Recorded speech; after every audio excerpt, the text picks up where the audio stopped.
Hello, everyone. We are so glad you're here with us today. If you enjoy this episode, please rate, review, and share it so that we can reach more ECEs and childcare workers. My name is Rachel Neville, and I will be your host today. Today, we are so lucky to introduce David Kidd onto the podcast. David was born in East Toronto in the early 1950s and was in nursery school with his mother's guidance. David is a community and labor activist for 40 plus years, including working with a daycare at one of the work locations, Central Neighborhood House, and the biggest daycare local in Canada, QP Local 79, with the city daycares. David also sat on the city daycare policy committee during that time. David is now active with Toronto Workers History Project for the past 10 years, and we're so excited to have you on the podcast. Welcome, David. Thank you, Rachel. Very appreciative of the invite, and this is very important. I was a daycare kid, and so my kids were daycare kids, so we're very happy and proud. And my mother, I mean, some people called her the godmother of daycares, but I wouldn't call her that because it takes a village to raise a child and a community, and she wasn't alone in that passion of hers. Yeah, And she'd amazing. be the Well, first to say that. It wasn't just me. yeah, you're right. It is a full community effort. Well, let's talk about her, Margaret Estelle Kidd. How did she become involved in advocacy? And please tell us about her. Well, she was born a few years before me. Like she was born the last years of World War One. Hmm. Parents, both English, first generation English immigrants, and she was the sixth, the baby of five other sibs, and they ensured that she finished her university. And Mm. she always felt beholden to her sibs for the work they did to get her through school. Now, but why she became passionate about it is still, I'm afraid, I never really asked her that. I just know Hmm. that for her, it was a lifelong passion. And early on in the late 30s, Canada didn't have any kind of program for early Hmm. childhood. Even though as we went into the war, World War II, daycare started to pop up just because of supporting women in the workplace because a lot of men were at war. But my Right. mother went to Boston, to what university was it again? It was Tufts University that had a program for early childhood learning, and particularly dietary. So my mother Mm. was a lifelong champion of importance of good eating for children. Though, of course, I Cool. think it's important that all of your listeners and everybody else look at the history of the Canada Food Guide, because Hmm. I just reviewed it in prior to this podcast because there was food shortages in World War II. Yeah. And somebody thought up, well, okay, if there's shortages, then we should at least encourage people to eat well with what they had. Like if you run into World War II people, they never saw oranges for years, right? And it used to Yeah. get Christmas present that you get an orange, right? Well, but Yeah. back then, that's when they also talked about the importance of grains and oatmeal and nutritionist food. And my mother was always a champion for that at daycares because kids needed not just good support, but also good nutrition. So she came back and then threw herself because my mother married my father in 41 and they moved to Montreal, Quebec. Hmm. And I don't know if you know this community, Saint Henri, Quebec. It's a working class community there. And she was involved in a nursery there that became the first federally funded daycare as Mm. part of the war years.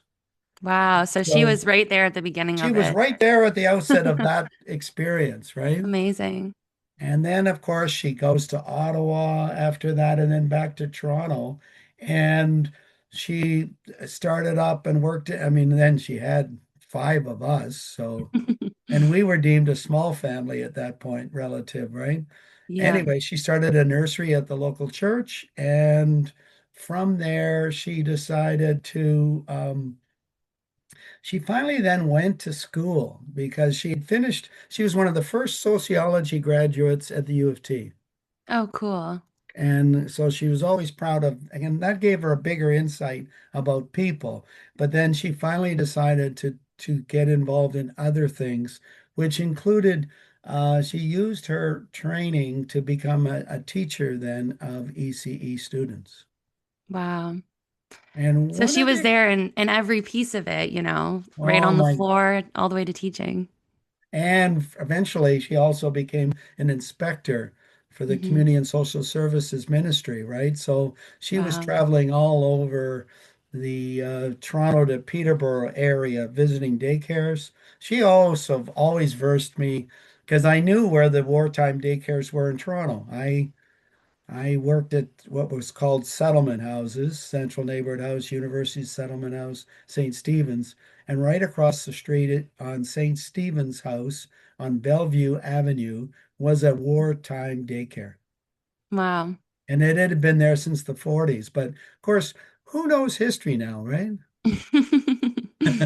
Well, luckily we have people like you who can share these stories with us because it's so, powerful to think about these people who were there at the very beginning and have this legacy to look back on. It's so important.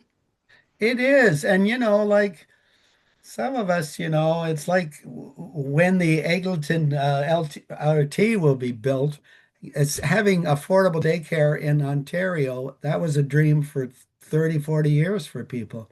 And Yeah. the federal Liberals promised it every year for 20 years in a row. And then, of course, they finally put it in, and then you get obstacles from the provinces across the country to finally put it in. Whereas Quebec, anyway, so that's another part of it is making it affordable, right? And making Yeah. it the biggest resource we have is our Yeah. children.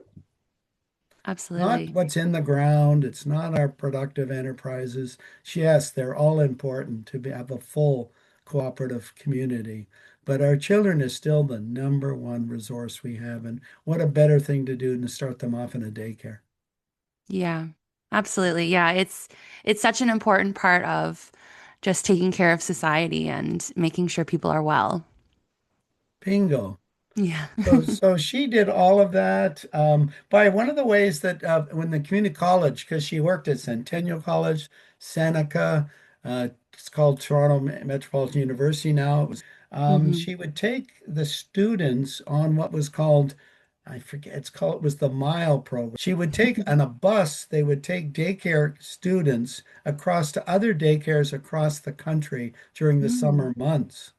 So it was, Wow. and again, a lot of these kind of programs just don't exist anymore. But how else do you Mm. know what's going on with others unless you actually get out of your own world and visit them? Yeah, absolutely. That must have been so cool for ECE students to sort of see what other communities were like. Because, like you say, we sort of are in our own little bubble. But there's always such cool, innovative stuff happening in other places. Big time. And then, of course, the other reality in our country, going to indigenous communities, right? Hmm. Because most of us who live in the urban areas where there could be, indigenous communities next door to us that we're not aware of, just Yeah. because we never interact even in elementary school or at other levels sometimes, right? So she would Hmm. actually take them on to, indigenous reserves and see what kind of daycares were offered there. But you're totally right. Hmm. Programming for kids is so, you always learn something new every day about what else you can provide, right? Yeah. Yeah. And those community specific resources and interests. And that would be such a cool opportunity. What a cool person. No, I'm very proud of my mom. I'll tell you, I'm just whatever. I'm just lucky to have. I mean, again, she sort of made an impact on all of us at the Sibs, and we've all sort of followed careers of trying to, build the communities and the other parts of our where we live in our lives, all of our lives. So she's important resource and important mentor to us and others. Yeah. Yeah. What a legacy. Well, it sounds like you very much followed in her footsteps in a lot of ways. And I would love for you to share a little bit about Campus Co-op, when it was occupied by parents, how you got involved. Some of our listeners might not be familiar with the story. So if you could share right from the beginning, that would be great. Yes. God, it was helpful that you asked me about this. I mean, we had our 50th anniversary, that's probably 5 years ago, and that was a pretty warm experience because one of the things that that daycare provided, and again, it's typical. I know other parents who've been through this and other kids, but we establish friendships that have gone on for the rest of our lives, and both the Yeah. kids and the parents, like the Wow. connection made were like some of the deepest connections in my lifetime. And I know my son, he always would just talk in terms of the kids he knew from daycare in a Aw. particular way. I mean, he had other friends later in life, but they were like, it was almost like a special glow in his face when he would talk about Yeah. seeing them. So that was part of it. Now, it was part of the late 60s, early 70s kind of, those were interesting times. And this was the women's movement really took leadership in establishing that we needed daycare at the University of Toronto because parents have kids. What are you going to do with your kids? How are you going to help Yeah. people learn unless there's a daycare? And they were pressed. So it was a women's liberation subgroup that finally went to University of Toronto and sort of asked if there's any spaces that we could set up a space. And early on, they set up an infant center at Sussex Avenue in Toronto, and then had to battle with the whole issue of licensing and staff and so forth. I'm familiar with this as a union rep for daycare Yeah. workers and also working beside a daycare. I understand all the stuff about my mother was a licensed inspector. Yeah. I understand all this, but we were youngins and we were also rebels in a way, Hmm.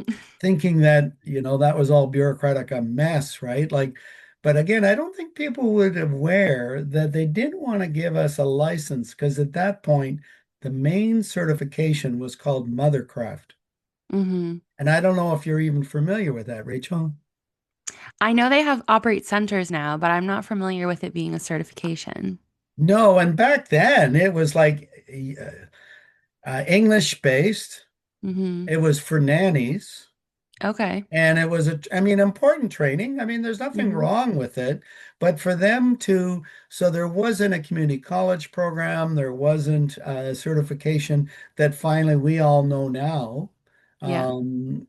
But again, back then, that was the requirement of the licensing board that we had a staff that was Mothercraft trained. And Okay.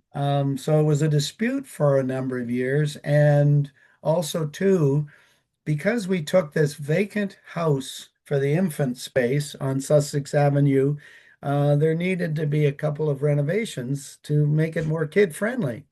And Right. so at one point, it became famous for that there was an occupation at the university's admin center for 24 hours to get the university to promise the funds for the renovations. And it finally 24-hour occupation led to the money being promised and provided by the Wow. university. And that was the infant room alone. Yeah. Then there was the second room, which was for God, we all use the different terms like toddlers and school age and all that stuff, right? Hmm. Of course, the kids in the infant space grew up too, and so they needed a space. And so this Hmm. was the real fight. And this is when I got more involved around 73, 73, 74. The university was still hedging on whether they would provide a space. And so And what your the children were attending at that time. correct. Right. And I will explain that in a minute. But Okay. what happened was the parents literally decided, listen, we got to get a space. And they Hmm. literally occupied a vacant building at the Wow. university, right near Varsity, right across from Varsity Stadium, right near Bloor. And it was called Devonshire Place, right near St. George and Bloor. And of Hmm. course, there was university security that was always around. But the parents, they had to occupy that space 24 hours to make sure they didn't lose it because as soon as they Yeah. would leave the space, security would move in and lock the doors. So it was Right. quite an experience and quite an empowering experience for the parents. And I can imagine, I mean, we used to say this to other people who were looking to get daycares community, built in their communities or whatever, and just said, there's other options here. I mean, sometimes you have to illustrate the need and illustrate the thing. Oh, by the way, that first letter that went to the University of Toronto in 1969 to ask for the space, there were already within a month 40 different parents had applied for spaces at that space. So there was a Wow. need always. And again, it's like we know this in daycare. You always Yeah. have to generate and explain and illustrate the need. You can't just say, oh, yeah, there's lots of kids out there. You have to show it, right? Yeah, for And sure. so this was always, showing it by literally demonstrative ways, but also by talking to people. And so the Devonshire space was occupied. It became the toddler school age space, and that's the space that I became familiar with. My Hmm. son went there for years. We even then connected them up to the local elementary schools, Hmm. walking them to half day junior K or senior K, and then bringing them back to daycare. Like it was part Yeah. of our life, right? Yeah. Wow, that's such a amazing story. I think about all of the different, organizing that must have gone into making that happen. What was it like having those conversations with parents to say like we're actually going to do this. We're going to sit in and stay in this space. Well, it was a different time in some ways and a same kind of way. Because I mean, so many people now are so occupied with affordability issue, the cost of their housing, Yeah. their food, and work takes up a lot of their time. I mean, I know this for other issues that I'm involved in, Hmm. that people often will say that they're too busy to get involved. Right. But there was a different climate then. There was the Hmm. Vietnam War that was on. There was a Hmm. little bit more action in terms of actions in the street around, people coming out and, literally demonstrating what they stood for. I mean, I was a hippie then. I mean, a lot of us were. I mean, Yeah. they used the word counterculture and all that, but it also meant that we went through a lot of the debates that still happen today about what leadership is, what Hmm. collectives are, what authoritarianism means, like what's Hmm. bureaucracy. Like they were heady, heady days. A lot of people in the urban areas and even the rural areas hadn't been in cooperatives in a long time. And so the debate around shifts and each person doing their equal amount, I watched this in Toronto and a number of other settings. I mean, we used to have much more food co-ops back then. Right. So Yeah. people would purchase their food together, and a lot of that fell down on people not willing to do their regular shifts because that was the get. Like, can you imagine if you were part of a daycare now and you were expected to do a regular shift of half a day Hmm. at your daycare? A lot of parents would balk at that, to not want to do that. This is what Yeah. happened back then. And there Hmm. really was a gender split. I didn't experience that because the men I knew were willing to do whatever it took. We were raised by feminists. I always Yeah. use that term. Like we understood that we got to change too. Like there's no other way Hmm. to live a life. This is about if we are committed to equality, then we have to practice it, right? Hmm. It's Absolutely. words are not good enough. And so, but there still was resistance to this. The gender issues among the kids was also a big learning for us Mm. because, again, this was the time where the kids would be dressed in whatever clothes we had. So, of course, the kids in the daycare, the boys often wore dresses outside, right? Because Hmm. it was part of trying to break down the gender Yeah. restrictions. But I've never forgotten, as soon as we interacted with the wider world, a lot of that stuff crashed down on us. Yeah. My son, my most graphic example, it was winter time, cold outside. We had to send him to school in a coat, and the only coat we had was a bright lavender color. Hmm. He wore it to his elementary school in Kensington Market.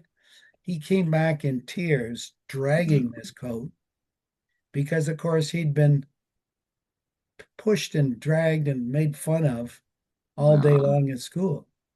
yeah. And he would never wear anything again after that point in his life that sort of, even though he was a great dresser, he loved to dress up and stuff, but that really cemented in his head and for us what it meant to be a boy and a girl Yeah. in the 70s in Toronto. Like there still was all that common stuff. And daycare was a place where we were trying to push that a bit, right? And Yeah. just to share that, I think that still goes on in a lot of kids go today, Mm-hmm. particularly too with the gender bending that's going on, with a lot more of a sense that people are exploring that Mm-hmm. and challenging that. But again, I we knew it, pretty dramatically from those days. And we could Yeah. see it in the daycare. I'd forgotten this. Even at 4 and 5, the kids started to segregate by gender in Yeah. the playing, right? Yeah. And again, you know this, right? And I, by the way, my job for a long time was working with the big kids. And what I mean by Mm-hmm. that is I worked at a recreation center in the community known as Regent Park for over 25 years. And when I say the big kids, anyone from 8 to 28, right? Yeah. And, and I loved that crew. I just loved my work, but we always then would go back and check out how the little ones were doing, right? And that's what we Mm-hmm. would call them. Yeah. Yeah, I think childcare is still, I mean, very, very much a place where children can just explore who they are and Yeah. try on different things and different roles and see what feels good to them. And yeah, it's cool that that was something that you and your community were exploring back then because it's definitely still, I think, on people's minds today, very much. Yeah, I don't think we've lost that. And so, and I don't mean that to be the center. I mean, the center for us was we had to demonstrate the need for the daycare by literally by demonstrating and by Yeah. occupying. But we also had to learn what is it? I mean, in the end, we finally had paid staff. We finally had Mm, paid dietary people. We mm, finally, because in the end, the beginnings, it was a lot of volunteer work, right? Which is yeah. fine. You do what you have to do. But I have a great pride in unionized daycare workers and unionized Mm, cleaners, dietary staff, the work they do. And it's not to be diminished or, because again, there is class issues sometimes too out there, some professional staff and some of the rich business people look down on childcare, right? mm, I will say mm, that bluntly because I've had to deal with that. Why is that important, right? Like, well, what are your kids doing? Well, we have nannies or whatever, right? mm, And again, I'm not here to put down all the Montessori's or all the private care that's out there. But a mm, lot of us, our attitude was we want to create a service that is for working class and for all people, right? mm, And again, because we do believe, I also do believe the kids who are homeschooled, they're missing out by the connection with other kids. mm, Like back then, it was a fight with some parents that if they were doing their volunteer shift at the daycare, that they should be working with other kids than their own. okay, yeah. Because again, it's a natural thing to say, well, I just want to spend time with my kid, right? Yeah. And with other kids that are around my kid, but just the focus was all around my kid, which I totally understand that, right? But Hmm. it really makes, and it is the village raising the children and raising the parents to have a broader perspective, right? Because we all learn from this, right? Hmm. And For the other sure. issues that come up, allergies, reactions. Some kids are shyer than others. Some Hmm. kids, learning disabilities. It was important to figure that out. Like Hmm. programming, we would meet once a week in the daycare, right? And I think Hmm. one of the things that killed us, and I'm saying killed us, in that we couldn't maintain this kind of commitment was we would have, I think, weekly, I think they finally became monthly, but general membership meetings where everything would be Hmm. discussed, right? And you can Hmm. imagine it got a little bit of a, I mean, what are you going to talk about? What the kids were fed this week and what the programming was, and Mm-hmm. like, and this stuff. I mean, there's uh, parent kid meetings now in daycares across our province, right? But Mm-hmm. it's a little bit more. I mean, after all the history of daycares, there's a little bit more of a coherence to those conversations. But back then, it was all about the exploring of everything, right? Yeah. Yeah. It sounds like there was a lot of intersecting and potentially competing ideologies and ways of thinking. And it must have been just such a rich environment to be in. The one debate I'll tell you that I need to share, because again, Yeah. so it became apparent soon about the requirement to do shifts that Mm-hmm. there was a bias against anybody on welfare, Mm. that they had lots of time on their hands, Right. that they should be able to do double shifts. Mm. And again, the idea was that oftentimes if you did shifts, it reduced your daycare fees. Okay. Because if you didn't do your shifts, then you literally had to pay for an increased fee to the daycare because we did have all the costs, right? I mean, it was Yeah. a leased building, there was food, there was heat, there was all, as everyone knows who runs a daycare, there's a lot of costs. Mm-hmm. But I argued, and again, I was big influenced by, I don't know if you know, there was the wages for housework movement. Mm-hmm. And this was a movement by some groups of feminists that there was a real denigrating of women who were at home taking care of their children, that they weren't as important as others. And again, Mm-hmm. even in the left, I come from the left and we're all about unions and working women and all of that. But people on welfare were often treated as a lower life form. I'm just making it dramatic a bit.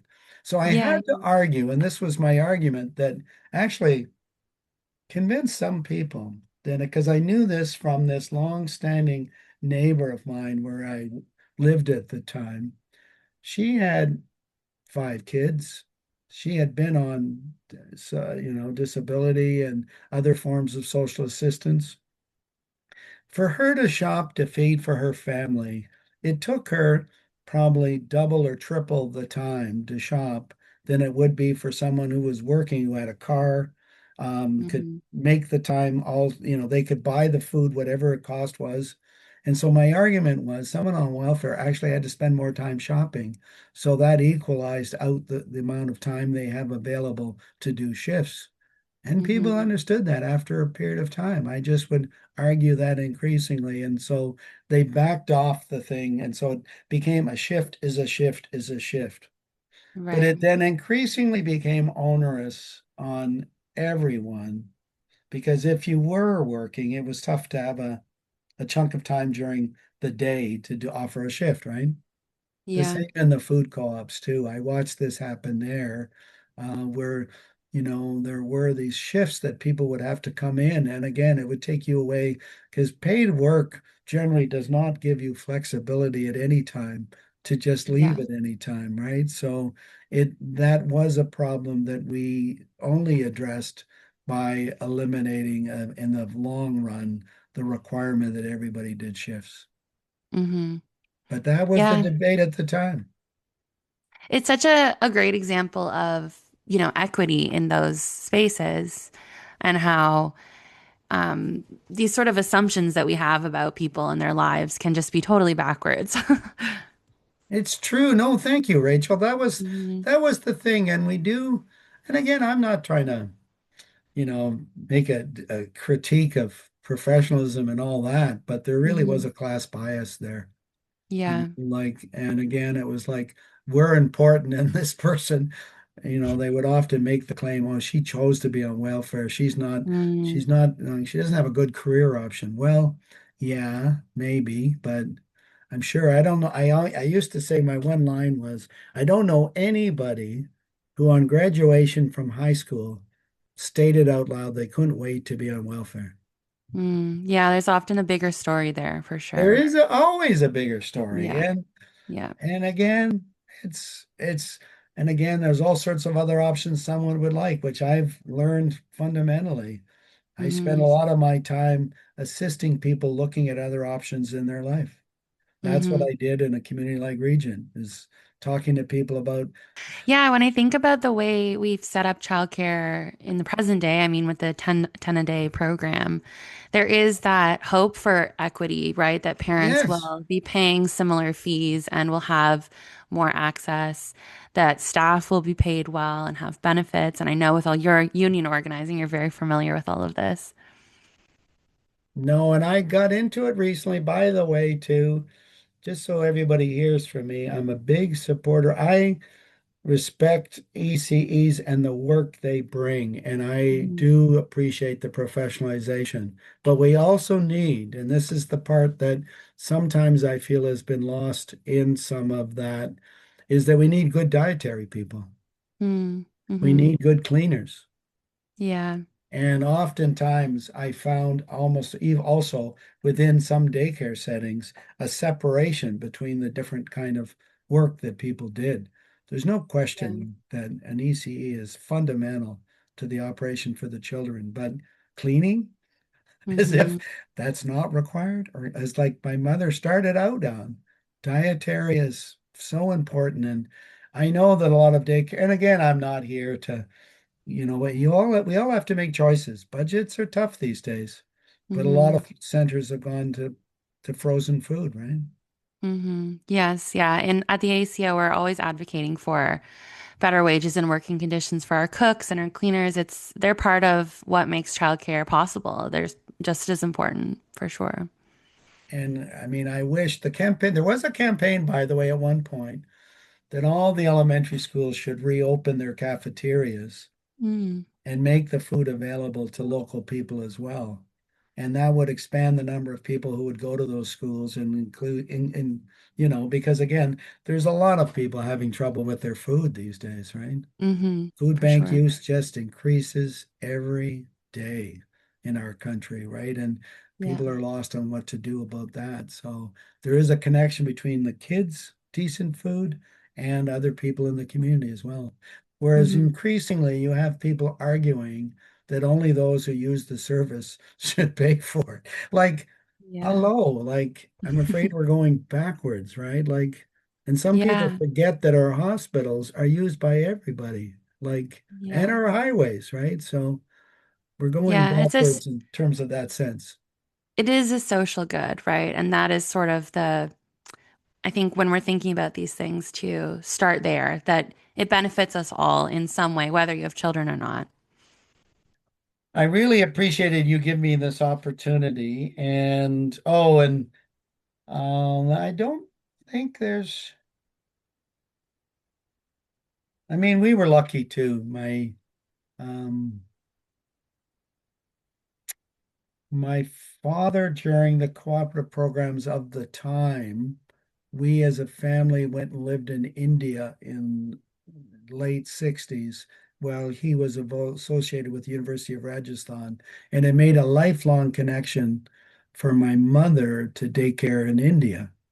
And it Cool. gave all of us an international perspective as opposed to we're all so siloed in our Hmm. the communities we grew up on. Even if we're in the big city, you often Yeah. don't know people outside of your own little area, right? And Hmm. so that really did I'm really proud that my parents engaged and jumped into that, and it changed all of our lives in terms of looking broader than just next door, right? Yeah, absolutely. Um, I'm curious if you want to share anything about the Toronto Workers History Project and what you're up to these days with Oh, that. thank you. Yeah. We constantly look at, we just finished a play, Oh, a cool. three-night reign. And if people, I'll make a quick plug, Yeah. twhp.ca. You go on that. And actually, what we've been doing with the plays is we have a filmmaker come in and he shoots it during the dress rehearsals and then posts it on our website. The one Mm, that was done last year was one of our best of all times. It was about what's called the Hogs Hollow disaster, which is where five young Italians died in a collapse up around Young and just south of Shepherd, Mm, York Mills. And mhm, so the play dramatized all those events. The most recent one was about the fight in the early 1870s for the 9 hour day, which to me, a mm, lot of us still joke because a lot of people are still working at least 9, 10 hours days, right? yeah. Um, so that is one of the things we do plays, but we also do monthly educationals on Zoom. Hmm. We also do book launches. So a great Jamaican Canadian, both union leader and a community activist, Herman. God, I'm terrible. All of a sudden, my brain goes. Stewart had been very involved with the garment workers on Spadina in Toronto, but then went on to be the president of the Jamaican Canadian Association. He's just put out his memoirs, and we were proud to get people to come and listen to Herman and a lot of his colleagues speak. Wow. We've also taken on and looked at, we did a history of daycare about 3, 4 years ago, which was a proud Hmm. conversation about where daycare is. Because it's not like when we call ourselves Toronto workers, it's also working class communities. So we've Hmm. looked at the Japanese community, the Filipino community, the Caribbean community. So we've done a lot of these things, and we also assist people with their archives, Hmm. which I believe, you were asking a question about that when we first met. Because again, Yes.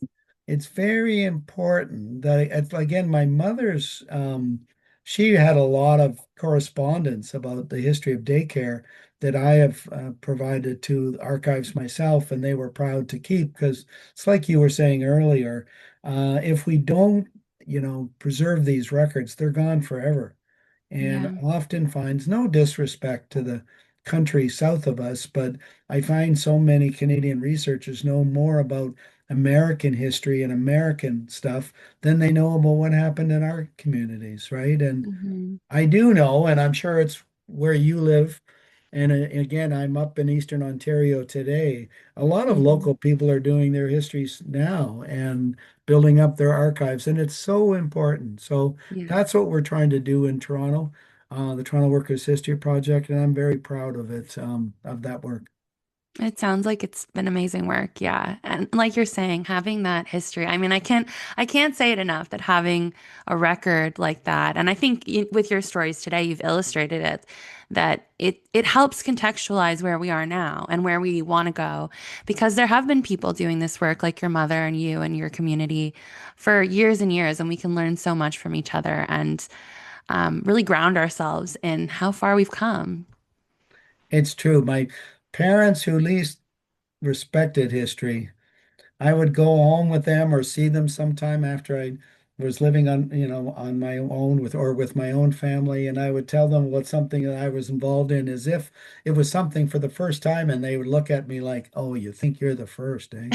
And they would go back, and it's not like, I mean, again, there was attempts at daycares in the 1920s, right? Like Hmm. as always, and again, the idea that, and even getting, elementary school paid for by our taxes, that was a big fight. And Yeah. I think too, there is a tendency among not just young people, but to sort of forget about that these things weren't just sort of given to us. It Hmm. took people organizing and activated to Yeah. make it happen. Didn't just come from the sky, whether it's recycling or whether it's public education or even healthcare. I mean, don't Yeah. forget, healthcare did not, I mean, in the past, you would have to take, if you were out on a farm, you'd have to take a pig into a farmer to pay for your care, right? Like whatever, right? Like Yeah. you Yeah. do the exchange, and it was the same in the city. But now we actually have a system, though it's not in great shape these days, but we're all proud of having public health care in our country, right? So, but that Yeah. took people to identify it and to fight for it. And it's the same with daycare. Yeah. It's a good reminder that, when it feels like maybe things are stalled or we're not things aren't progressing the way we might like, that it's just that sustained effort and organizing and coming together that over time will produce those results And I'm sure it's very cool for you to see how that's grown over the years. It is. I mean, Hmm. I also can't forget at the beginning of COVID, there was an exciting moment where people were starting to take care of their neighbors again, right? Yeah, yeah. People, again, were bringing them food, making sure they weren't too isolated. So it's just too Yeah. bad. We need to go back to build up that public trust and collective response to these kind of issues, because we'll have another pandemic again, I'm afraid. I've been Hmm. through four in my lifetime, so. Wow. Yeah. Both my grandfather, my one grandfather died in the 1918 flu, right? Hmm. And the other one died of tuberculosis. So both my parents were single moms, raised by single moms, right? And Yeah. that's 100 years ago. Yeah. So it's not a new thing. And I'm afraid with the way the world's going, we could be back there again. Yeah. Yeah, definitely. It's an Sorry to important. go back into all that, but No, I no, can't it's resist. okay. Well, as we're kind of coming to the end of our time, I'm wondering if you have any messages or advice for ECEs and childcare advocates and people in our AECEO community, sort of looking towards the future and the work that's still left to be done. Well, no, I appreciate the opportunity. And number one, I'm going to just say I want to thank all of them for the work they do every day. The Yeah. hardest thing often to get is thank you for that kind of work, because oftentimes you wonder that it's just taken for granted, but it is not. And it is not taken for granted by the parents and the children within their care. So just never forget that you are appreciated every single day. And it may Mhm. not be always shown. Someone may come in quick to pick up their kid. They're having a bad day, they're stressed. And so they just sort of come in and pick up their kid and sort of you know, bust by you. But oftentimes, I will also assert to you very clearly that everything you do is appreciative. And I think that we do need to build those communities of hope and organization again. It's important that AECEO exists so that people know it across the province, right? Like, it's not just one daycare. You can't just do it all in. That's the thing we also had to learn at Compass Co-op. We weren't alone. We had to look what other daycares there were, right? And what Yeah. they were going through and how we can support them. Because, I mean, all the issues of subsidies and for the parents, we couldn't just solve that by ourselves. We had to talk to others Mhm. and also learning. As a daycare teacher, you learn and anyone else working with daycares and dietary and cleaner, you learn every day, particularly Mhm. from the kids. I have never forgotten that learning is a ongoing thing. Um, Mhm. and you need to look at it that way. My mother's slogan at the end, Mhm. which I was going to show you earlier, but I'm just going to say it now. If you love something, teach it to a friend. Mm. Um, Beautiful. and it was her motto at the end. And again, I don't know what else I can say, but just to let everyone in the community know that there's a lot of support for the work you do. And I do think we need to be a little bit more and to press some of the other players out there that they need to support it more. And that Mhm. means the politicians, community leaders, and so forth, particularly in the municipal sector where there's a lot of stress on them around budgets and so forth. But in the end, we have this debate in the city budget of City of Toronto's budget every year. And again, Yeah. the conversation we would always pose back to them is it's not about, yes, the money has always been tight. There's no question, and that's not going to change. But what are the priorities? Mhm. The Mhm. priority should always start with supporting people in the communities and particularly people in need. And so let's Yeah. start there and figure out going back. Thank you for Absolutely. giving me this opportunity. Oh, thank you so much, David. It's been so amazing to hear your story and your perspective on things. And thank you so much for your time. I'm so excited for our listeners to hear this episode. Oh, thank you, Rachel. I do appreciate it. Thank you so much for joining us. If you enjoyed today's episode, please consider becoming a member. The link to join us will be in the episode description. Your membership makes a difference in the lives of ECEs and childcare workers, children and families, and allows us to continue doing this work. To all the members currently supporting us, thank you so much. To all the ECEs and childcare workers listening, you are part of a rich history of people who have been fighting for better working conditions, better conditions in childcare programs for children, and better pay for years and years, and we won't stop now.